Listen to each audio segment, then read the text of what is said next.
እድሜያችሁ ከ18 እስከ 35 ከሆነ ይህን ቤት ፎሎ ማድረግ እና የዚህ ቻሌንጅ አካል መሆን ግድ ነው። ትላንትና ህጎችን ለማውጣት ለዛሬ ተቀጣጥረን ነበረ። ሰው ዛሬ የጆርኒያችንን ሩሎች እናወጣለን። ብዙ ሩል የለን፣ ትንሽ ሩል ነው ያለን። አንደኛ ያለን የጊዜ ገደብ 2 ዓመት ነው።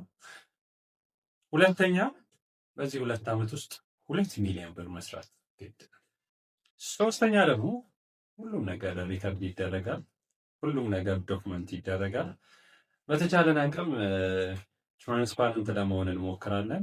አራተኛ ደግሞ ከዜሮ ለመጀመር አስበን ነበረ። ነገር ግን እጃችን ላይ የሲኤንሲ ሌዘር ኢንግሬቪንግ ማሽን ስላለ ከሱ እንጀምራለን።